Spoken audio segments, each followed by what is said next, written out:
ঘুম ভেঙেছে? ঘুম ভেঙেছে?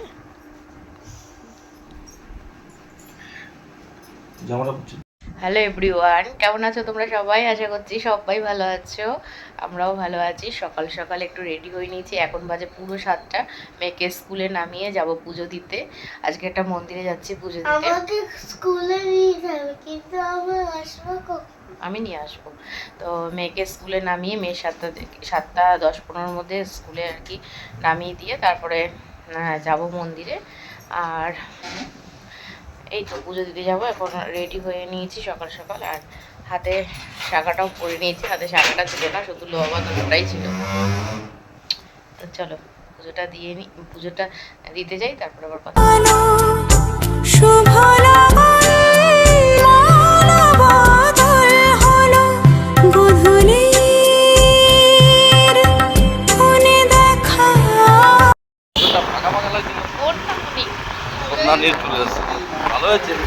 তো দেখলে যে স্কুটি করে এসছি, আর মেয়েকে স্কুলে নামিয়ে দিয়ে তারপরে স্কুটিটা দোকানের সামনে রেখে তারপরে কিন্তু আমরা এই যে অটোতে উঠে পড়েছি, আর অটো করেই যাব।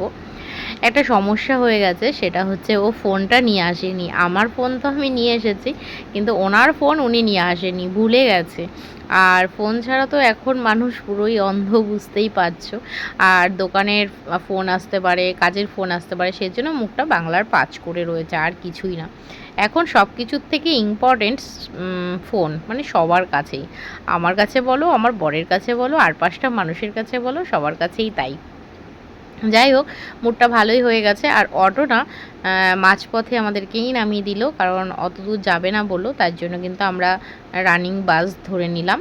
আর দেখো, বরকে বলছিলাম যে ভিডিওটা কেন এরকম ঘোলাটে লাগছে। কিছুদিন ধরে মানে খেয়াল করছি ফ্রন্ট ক্যামেরাটা না মানে একটু ডিস্টার্ব করছে, জানি না ফোনটাকে আবার চেঞ্জ করতে হবে কি না।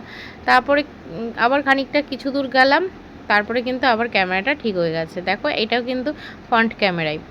তো আমি কিন্তু ক্যামেরা দেখেই ফোন কিনি, আর ক্যামেরা দেখেই ফোন কিনেও ছিলাম এই ফোনটা। আর এই যে কালী মন্দির, বুঝতেই পারছো যে কালীঘাটে এসেছি।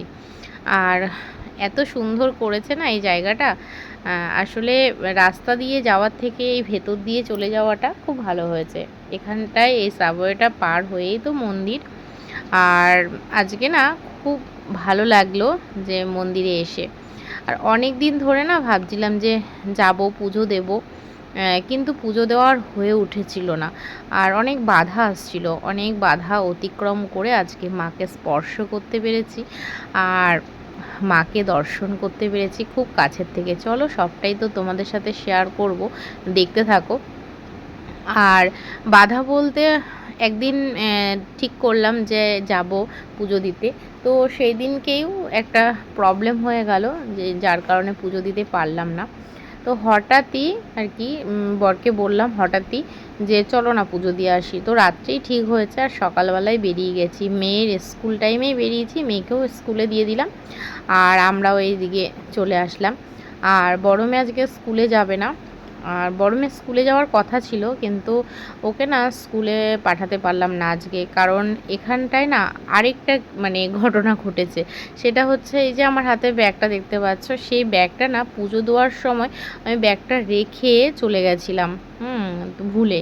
তো ট্যাক্সি করে যাওয়ার সময় ফিরছিলাম, এবার ফিরে কি হয়েছে, হাফ রাস্তায় গিয়ে আমার মনে পড়েছে যে আমি তো ব্যাগটা নিয়ে আসিনি। তারপরে আবার ট্যাক্সি ঘুরিয়ে আবার ব্যাগটা আনতে গেলাম। তারপরে এই করে টাইম হয়ে গেছিলো, 9:30 বেজে গেছিলো। তো সেই কারণে কিন্তু ওকে আজকে স্কুলে পাঠাতে পারিনি, কারণ ওকে বাড়িতে যাব, রেডি করব, খাওয়াবো, টিফিন গুছিয়ে দেবো, এই করতে করতে না দেরি হয়ে যেত। তো সেই কারণে কিন্তু ওকে আর আজকে স্কুলে পাঠাতে পারিনি। আর কোনো সিটিও ছিল না, মানে কোনো দরকারি ক্লাসও ছিল না, যাকগে। তো এক মেয়ে স্কুলে যেতে পেরেছে, আর এক মেয়ে স্কুলে যেতে পারেনি। তো এই যে এখানে চলে এসেছি, আর এখানে ঠাকুরমশাই আমাদেরকে নিয়ে যাবে। আর মাকে না একটা আমার সামর্থ্য অনুযায়ী একটা শাড়ি দিতে পেরেছি মাকে। তো আর এই যে আমাদের ডালাটা রেডি হচ্ছে এখানে, আর এই ডালার মধ্যে রয়েছে ফুল, রয়েছে শাখা নিয়েছি, তারপরে আলতা, সিঁদুর সমস্তটা নিয়েছি। আর এই দেখো এই শাড়িটা নিয়েছি। তো লাল শাড়ি বরেরই পছন্দে নিয়ে এসেছে, আর সত্যিই শাড়িটা খুব সুন্দর। লাল বলতেই আমাদের মেয়েদের কাছে সুন্দর। আর এই যে ঠাকুরমশাই আমাদের, তো উনিই নিয়ে যাচ্ছেন আমাদের। আর আজকে না বিশেষ কেউ একজন এসছে, তো সেই কারণে না চারিদিকে রাস্তা বন্ধ করে দিয়েছে। আর মন্দিরে 2-3টে গেটও কিন্তু বন্ধ ছিল। তো উনি ঘুরিয়ে ঘুরিয়ে তারপরে আমাদেরকে একদম মায়ের সামনে নিয়ে গেছে। আর মাকে না প্রায় 5 মিনিট থেকে 7 মিনিট মতন দাঁড়িয়ে থেকে মাকে দেখেছি, মায়ের পায়ে স্পর্শ করেছি, মাকে মানে স্পর্শ করতে পেরেছি। এই প্রথম আমি এত সুন্দরভাবে পুজো দিলাম যে বলে তোমাদেরকে বোঝাতে পারবো না। চোখ থেকে জল চলে এসেছিল, আর এখনও যে ভয়েস দিচ্ছি এখনও যেন মানে কী যে ফিল হচ্ছে সেটা বলে বোঝাতে পারবো না। আসলে যখন ভগবানের সামনে দাঁড়াবে তুমি, সত্যি মানে একটা আলাদা জগৎ ফিরে পাওয়া, একটা আলাদা শান্তি, আলাদা সব কিছুই আলাদা। যে যখন যেই সময়টাই ভগবানের সামনে দাঁড়ায় সে তখন সেই জিনিসটাই ফিল করে। তো আমাদের পুজো দেওয়া হয়ে গেছে। ভেতরে তো ক্যামেরা অ্যালাও নেই, মন্দিরের বাইরে ক্যামেরা অ্যালাও, তো সেই জন্য বাইরেই করলাম, মাকে আর দর্শন করাতে পারলাম না। তো পুজো দিয়ে এই যে এখানে চলে আসলাম। আর এই ভুলটা এক্ষুনি করব, এখান থেকে বেরিয়ে যাব ব্যাগটা না নিয়ে। আর এখানে এই যে এই মাকেই দেখে নাও, এই একই তো মা, ওটা মন্দিরে রয়েছে আর এখানে দেওয়ালে ঝোলানো রয়েছে, এই আর কি। এক্সট্রা করেও প্যারা নিয়ে নিলাম, যা পুজো দিয়েছিলাম এক্সট্রা করেও নিয়ে নিলাম আর কি, সবাইকে দেবো জন্য। আর ছোটো মেয়ের স্কুলেও আন্টিদের সবাইকে দিয়েছি, আর যারা মাসি থাকে তো তাদেরকেও দিয়েছি। এখানে ঠাকুরমশাই বললেন আগে তোমরা প্রসাদ নিয়ে নাও, তো আমরা দুজন প্রসাদ নিয়ে নিলাম। আর মায়ের ওখানে না প্রণাম করেছি, আর এই দেখো সিঁদুরটা লেগে গেছে, পুরো মায়ের পায়ের সামনে মাথাটা ঠোকাতে পেরেছি। সত্যি নিজেকে না কোথাও গিয়ে একটু ধন্য মনে হচ্ছে। এরকমভাবে কখনো না পুজো দিইনি। আর দেখেছি তারাপীঠে গেছি, দক্ষিণেশ্বর, সব জায়গায় গেছি, কিন্তু এরকম তৃপ্তি, এরকম দাঁড়িয়ে থাকা মায়ের সামনে, কেউ ঠেলাঠেলি করছে না, এরকম পজিশনে না কখনো মায়ের সামনে যাওয়া হয়নি, কখনো এরকমভাবে পুজো দেওয়া হয়নি। আসলে মনে হচ্ছে আমি দিল খুলে তোমাদেরকে বোঝানোর চেষ্টা করছি।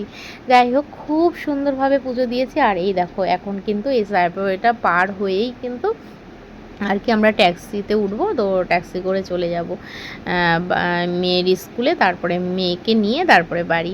আর এই যে লিফটে করে নেমে যাচ্ছি, এত সুন্দর করেছে রাস্তা দিয়ে, কিন্তু প্রচুর জ্যাম, রাস্তা দিয়ে তো চলাই যাচ্ছে না। তো সেই কারণে কিন্তু এই ভেতর দিয়ে যাওয়া আসার ব্যবস্থাটা হয়ে না খুব ভালো হয়েছে। তো আমাদেরকে না রাস্তার ওপারটায় যেতে হবে, ওপারটায় গিয়ে ট্যাক্সিটা ধরতে হবে। তো ওই যে দেখতে পাচ্ছি একটা হলুদ ট্যাক্সি দাঁড়িয়ে আছে, আমাদেরকে ওই আর কি জেঠুটা আমাদের ডাকলো, বললো যে সকাল থেকে এখনও বউনি করিনি, তো তোমরা চলো তোমাদেরকে নিয়ে যাই, নাহলে আমরা অটো করেই চলে যেতাম। বর একবার বলেছিল চলো স্কুটি নিয়েই পুরোটা চলে যাই, তো আমি বললাম থাক, এত ভিড়ভাট্টা, তার মধ্যে হেলমেটের ঝামেলা, গাড়ি রাখার পার্কিংয়ের ঝামেলা, তার থেকে ভালো অটো করেই চলে যাই। তো এই যে অসুবিধা তো কিছু নেই, একদম মন্দিরের গেটের সামনে নামিয়ে দিয়েছিল আমাদেরকে, বাসে করে এসেছিলাম দেখলেই। তারপর আবার মন্দিরের গেটের বাইরে থেকেই আবার ট্যাক্সি ধরে একদম আমাদের স্কুটির সামনে গিয়ে দাঁড় করিয়ে দেবে। আর সামনেই মেয়ের স্কুল, মেয়েকে নিয়ে চলে যাব। আমি এখানে কি দেখাচ্ছি বলো তো, পলাশ ফুল। সত্যি পলাশ ফুল এত সুন্দর লাগে কি বলবো। তো আমার বর বলছিল পলাশ ফুল তোমাকে দেখতে গেলে আর পলাশ ফুলের স্পর্শ পেতে গেলে তো তোমাকে বোলপুর শান্তিনিকেতনে যেতে হবে। তো আমি বললাম এখন আর কি করে যাব, এখন মেয়েদের রানিং পড়া চলছে, তার মধ্যে এপ্রিল মাসে মেয়েদের ফার্স্ট টার্ম পরীক্ষা শুরু হয়ে যাবে, এখন তো প্রশ্নই ওঠে না যাওয়া, তার মধ্যে বড়ে সেল, তাহলে বলো। তো পলাশটা তো অনুভব বা দেখা এটা তো এই জায়গাতেই দেখতে হবে, আর বোলপুরে শান্তিনিকেতনে গিয়ে দেখা যাবে না। তবু যে কলকাতায় মাটিতে যে পলাশ ফুল দেখতে পেলাম, এই না কত ভাগ্য বলো দেখি। গ্রামগঞ্জে পলাশ ফুল অনেক দেখা যায়, কিন্তু শহরে আশা করাটাই বৃথা। তবুও তো দেখতে পেয়েছি, কি বলো, দেখো কত পলাশ ফুল দেখতে পেয়েছো, এত সুন্দর লাগছে কি বলবো। অবশেষে কিন্তু মেয়েকে নিয়ে বাড়িতে পৌঁছালাম, আর এসে দেখি কি না আমার বড় মেয়েকে যেমন ঘুমন্ত অবস্থায় দেখেছিলাম ঠিক তেমনই ঘুমিয়ে আছে। চলো ফ্রেশ হয়ে নিই। ফ্রেশ হয়ে তোমাদের সামনে আর আসতে পারিনি, বড্ড ক্লান্ত। এসে রান্নাবান্না করেছি, কিচ্ছু তোমাদের সাথে শেয়ার করতে পারিনি। রান্নাবান্না আজকে ভিডিওটা একদম পুজো দিতে যাচ্ছি শুরু করে, একদম পুজো শেষ করে বাড়িতে এসেছি, এই পর্যন্তই করেছিলাম। তারপরে দেখো একদম সন্ধেবেলায় মেয়েকে পড়তে বসিয়েছি, 2 মেয়েকেই পড়তে বসিয়েছি, ওকে ইংলিশটা করাচ্ছি। হোমওয়ার্ক তো রয়েইছে, সাথে নিজস্ব পড়া করাচ্ছি। আর আমার ছোটো মেয়ের না কোনো আন্টি এখনও পর্যন্ত পাওয়া যায়নি, তো এখন আমি পড়াচ্ছি। আর কি করব, আন্টি পেলে না একটু হেল্প হয় জানো তো।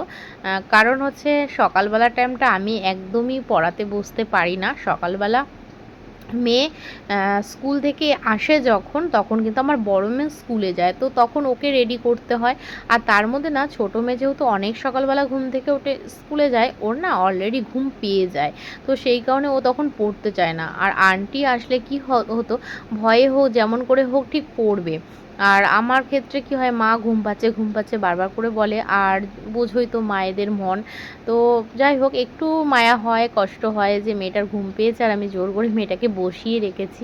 তো সেই কারণে বলি যে ঠিক আছে, ঘুমিয়ে পড়। আর তখন কি হয়, সন্ধেবেলায় গিয়ে আমার এই পড়াগুলো ওকে করাতে হয়। তাতে কি হয়, চাপটা বেশি পড়ে যায়। তো আন্টি থাকলে কি হয়, 1-1.5 ঘন্টা তো পড়তে পারে, তারপরে বিকেলবেলা আমার কাছে পড়ে নিল, পড়াটা আর একটু ইজি হয়ে যায়, এই আর কি। তো কি আর করব। আর এখন এই যে তোমাদের সামনে বসে আছি দেখো, আর কানের গলার সব খুলে রেখেছি, কারণ কালীঘাটে আর রাস্তাঘাটে তো প্রচুর ভিড় হয় জানোই। তো এই ভিড়ের মধ্যে সব কানের গলার পরে যাব, সবই গোল্ডের ছিল, তো কোথা দিয়ে কে টান দিয়ে নিয়ে চলে যাবে, যাও দিনকাল পড়েছে। তো সেই কারণে ভয় পেয়েই খানিকটা বলতে পারো যে সব খুলে রেখে তারপরে কিন্তু সিটি গোল্ড সব কিছু পরে গেছিলাম।